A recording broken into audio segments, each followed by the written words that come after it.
𝐍ew-Knowledge Community Learning Center. Today is our first session for our project line or linking initiatives into the new normal environment. I am Kuya Melby, your facilitator for today. I would like to welcome you all first to our Community Learning Center, and I hope that this will provide you with new learning experience as our learners because together, iaangat natin ang sipnayan. Before starting our task for today, I want everyone to be prepared with their pens, handouts, and modules. Are you all ready? Our lesson for today's session is all about basic concepts and terms in geometry. Now, let us have our check-in activity. Our activity is entitled Identify Me. In the following images, determine whether they represent a point, a line, or a plane. You can write your answers on a sheet of paper provided by your facilitators. You have 10 seconds to answer this activity. Here are the images. Timer starts now. You are doing well, liners. Good job! Time's up. Let us now check your answers. For figure 1, a TV screen is a plane. Figure 2, you are right. Rails represent a line. And for figure 3, good job! The corner of a table represents a point. It's good to know that you have prior knowledge on these concepts. To further expound your knowledge, let us now discuss the basic concepts and terms in geometry. In Euclidean geometry, the geometric terms point, line, and plane are all undefined terms and are purely mental concepts or ideas. However, we can use concrete objects around us to represent these ideas. Thus, these undefined terms can only be described. First term, a point. A point suggests an exact location in space. It has no dimension, and we can use a capital letter to name a point. For example, this point is read as point A. We can also use some objects around us to represent a point. For example, the corner of a table from the previous check-in activity represents a point. Another one is the tip of a pencil. Can you name other objects that can represent a point? That's amazing! The second undefined term is a line. A line is a collection of continuous points that extends indefinitely in both directions. For example, this line is read as line M or line XY. We can also use some objects around us to represent a line. For example, the rails from the previous check-in activity represents a line. Another one is the louvers of a window. Can you name any more objects that can represent a line? Good job! Those are some good representations. Plane is the last undefined term. It is a set of points on an endless flat surface. The following determine a plane. 3 non-collinear points or points that do not lie on the same plane, 2 intersecting lines, 2 parallel lines or a line and a point not on the same line. For example, this plane is read as plane A or plane XYZ. We can also use some objects around us to represent a plane. For example, the TV screen from the previous check-in activity represents a plane. Another one is the cover of a book. Can you name other objects that can represent a plane?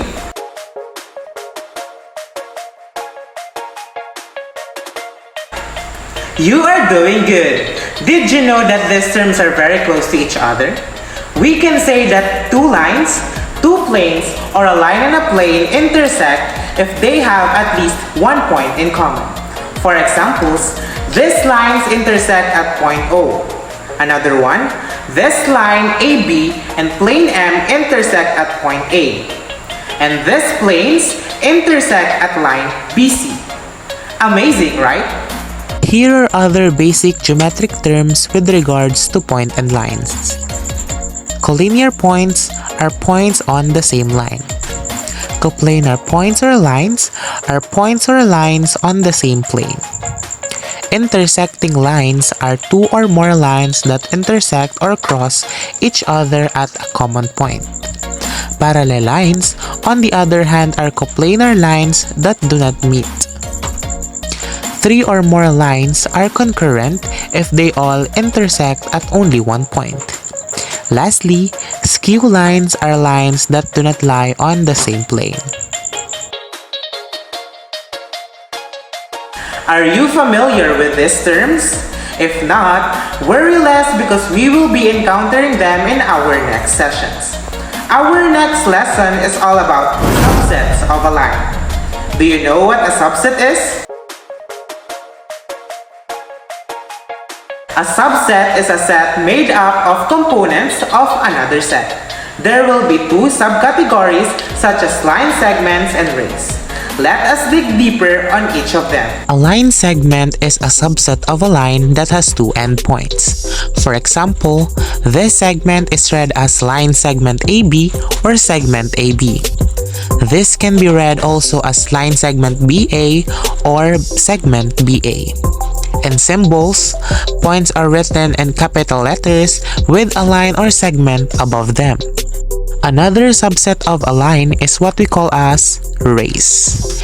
It is a subset of a line that has one endpoint and extends in one direction. Rays are named by its endpoint and one of its points. Naming a ray will always start on the endpoint. For example, this ray is read as ray CD. Another ray in this figure is named as ray CE. In symbols, points are written in capital letters with a line with an arrowhead above them. Now, can you name all subsets of the line?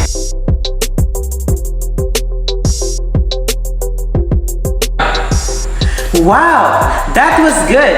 You can identify all subsets of the given line. After identifying the subsets of a line, let us now proceed to the different kinds of angles. But first, are you familiar with angles? An angle is the union of two non-collinear rays with a common endpoint. The following are the different kinds of angles. An acute angle is an angle whose measure is greater than 0 degree but less than 90 degrees. This angle is an acute angle since it measures 30 degrees. A right angle is an angle whose measure is exactly 90 degrees. The symbol in the figure is used to mark the right angle. An obtuse angle is an angle whose measure is greater than 90 degrees but less than 180 degrees. This angle is an obtuse angle since it measures 120 degrees. A straight angle is an angle whose measure is equal to 180 degrees. Next is the reflex angle. A reflex angle is an angle whose measure is greater than 180 degrees but less than 360 degrees. This angle is a reflex angle since it measures 200 degrees. Lastly, a full angle is an angle whose measure is equal to 360 degrees.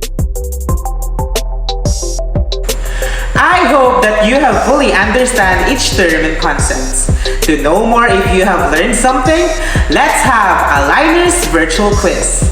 Are you all excited? Let us now begin. Nosi Balasi. Name the term that is being described in each item. Choose the correct answer from the pool of names. You have 2 minutes to finish this quiz. Item number 1. I am a collection of continuous points that extends indefinitely in both directions. 𝐍ew-Knowledge.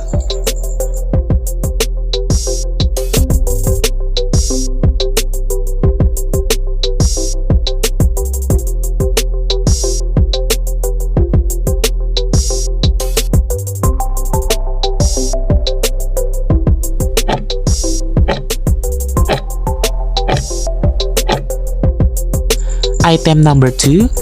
I suggest an exact location in space. 𝐍ew-Knowledge.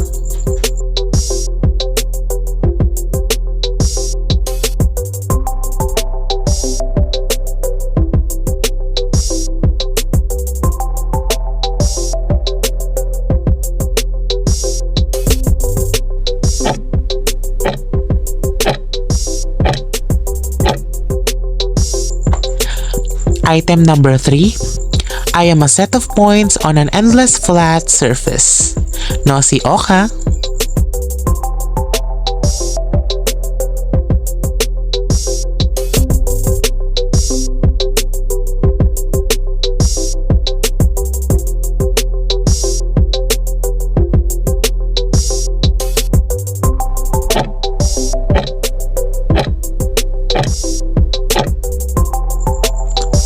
Item number 4. I am an angle whose measure is exactly 90 degrees. 𝐍ew-Knowledge.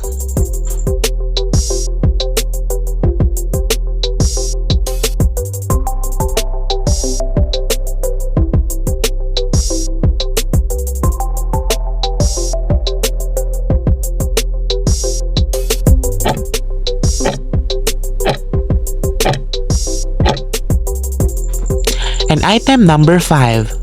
I am a subset of a line but has one endpoint and extends in one direction. 𝐍ew-Knowledge.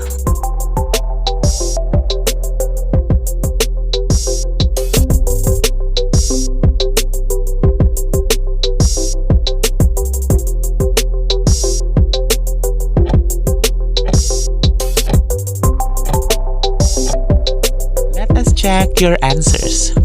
Number 1. Correct. Line. Number 2. Good job. A point. Number 3. Very good. It's a plane. Number 4. Good job. It is a right angle. And number 5.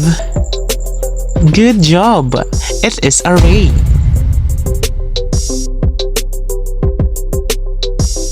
Good job, liners! You have fully successfully answered our liners virtual quiz.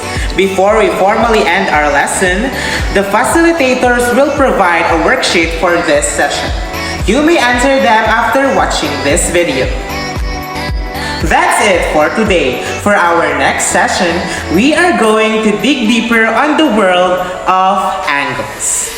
I am Kuya Melby, your facilitator for today. It is only the start, but I hope we provided you with a new learning experience as we say, iangat na ang sipnayan.